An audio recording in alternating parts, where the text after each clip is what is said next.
La raison de cette rencontre, c'est déjà un anniversaire.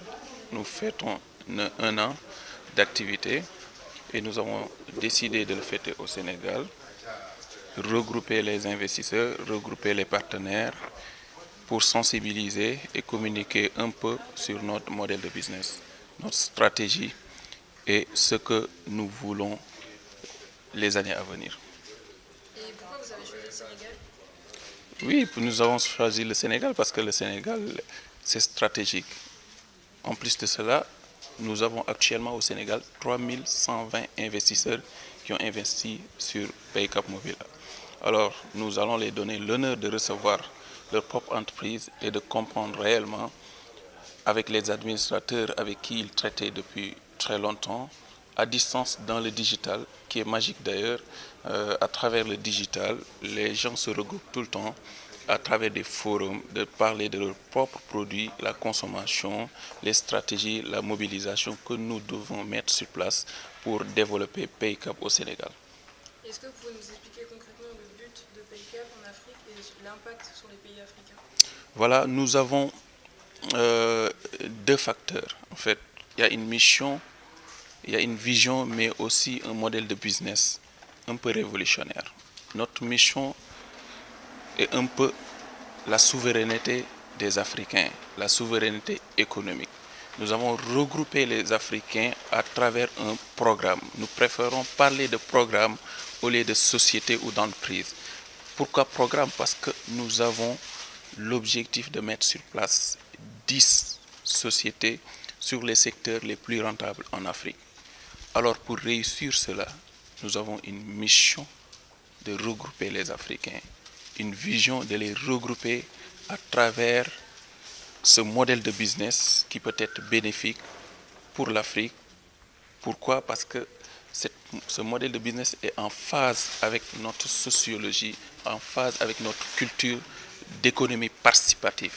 Alors c'est pourquoi nous voulons en fait exposer tout cela aux Sénégalais, à nos partenaires pour qu'ils puissent comprendre mieux notre manière de faire et notre modèle de business.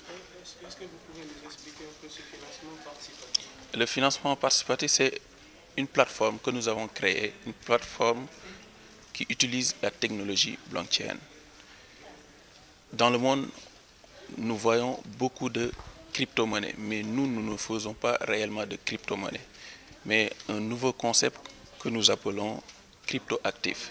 C'est-à-dire, au lieu de faire une monnaie virtuelle et que les gens puissent spéculer sur cette monnaie, nous préférons faire des crypto-actifs. On adosse cette technologie à des actions. Regrouper aujourd'hui 90 000 Africains et leur demander de financement, de leur signer des contrats est quelque chose de très compliqué. Alors que la technologie amène des solutions. Vous pouvez regrouper 1 milliard d'Africains à travers la technologie blockchain, qui est une technologie vraiment révolutionnaire que nous avons utilisée à bon escient pour réaliser nos projets. Quelques contraintes qui se présentent, mais si on part déjà du point de vue de l'accessibilité à Internet, quoi qu'on dise aujourd'hui, l'Internet est assez accessible au sein de la population. Il y a quelques jours de cela, j'étais parti au Sénégal oriental, Tambacounda, Kédougou, mais j'avais accès à Internet. Donc le fait d'accéder à Internet aujourd'hui n'est plus un souci, d'une certaine manière. Le fait d'accéder à des smartphones aujourd'hui, d'une certaine manière aussi, devient de plus en plus accessible. Avec 10 000 francs, on a un smartphone sur lequel on peut faire des opérations.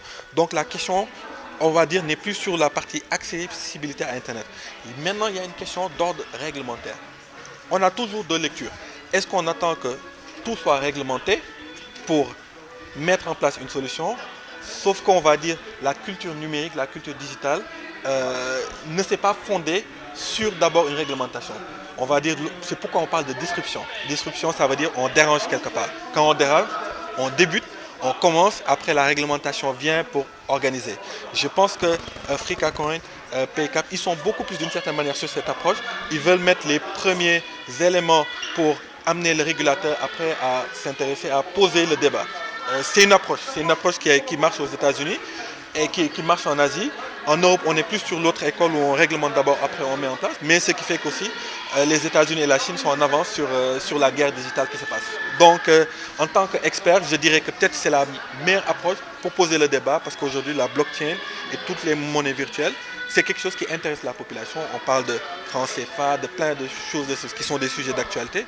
Donc, il est important aussi que des acteurs économiques posent le débat, croient en leur business et essaient de démontrer que c'est quelque chose qui est viable. Maintenant, du point de vue du marché, oui. Pourquoi ça peut marcher? Pourquoi? Parce que c'est accessible. On parle de 650 francs pour être, entre parenthèses, actionnaire. Donc, quelque part, 650 francs, c'est accessible pour la majorité de la population. Mais il faudra trouver un modèle pour que ça soit beaucoup plus démocratique. Ça, c'est leur travail. Moi, j'ai juste un regard d'expert. Et comment faire pour amener la population sénégalaise surtout à adhérer à ce projet? Aujourd'hui, on a déjà vu Wari. Lorsque Wari débutait, on n'y croyait pas. On a vu Orange Money. On a vu d'autres acteurs de tout ce qui touche au fintech, au mobile money. C'est devenu une réalité. Aujourd'hui, à partir de chez nous, on peut payer la facture, on peut transférer de l'argent. Donc, on a déjà quelque part cette culture-là maintenant dans nos réalités. Cette question de résistance sociologique, je pense que c'est réglé d'une certaine manière parce qu'il y a déjà eu des acteurs qu'on appelle les first movers. C'est eux qui ont ouvert le marché, la culture. Maintenant, c'est à eux de trouver la stratégie pour se démocratiser auprès de la population. C'est leur business. La question de l'accès au digital dans le milieu rural est une question, on va dire, importante. Mais du point de vue étatique, je dirais, du point de vue des acteurs comme les télécommunicateurs, comme Sonatel et autres, ils ont fait un effort pour être présents un peu partout. Je vous dis, je viens de Kédougou, je viens de Tamba, j'avais la connexion. C'est juste que je suis entré dans le parc Nyokolokoba pour aller à Simenti. Là, il n'y avait pas la connexion, c'est normal. Il n'y a que des lions là-bas. Donc, ils n'ont pas. Mais pour l'accessibilité, aujourd'hui, c'est quelque chose qui est, en tout cas au Sénégal, on est avant-gardiste d'une certaine manière. Maintenant, c'est l'utilisation. Il ne faut pas que le digital s'arrête à WhatsApp, à Facebook. Et dans le monde rural, présentement, ils sont beaucoup plus sur ces éléments-là. Aujourd'hui, on peut utiliser le digital autant pour régler des questions de santé. On parle de e-santé, de passeport médical. On parle d'agritech, donc utiliser l'agriculture et la technologie pour permettre à ces agriculteurs ruraux de pouvoir soit obtenir une information à temps réel avec des drones ou quoi que ça puisse être. Donc aujourd'hui, c'est des choses qui sont accessibles grâce à quoi? Grâce à un téléphone. L'avenir de l'Internet, l'avenir du digital passera par le smartphone. Ça, tout le monde le sait.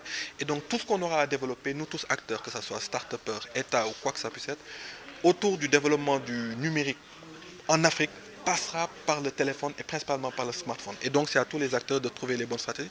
Mais c'est quelque chose sur lequel qui doit devenir une priorité parce que la moitié de la population africaine vit encore dans le milieu rural.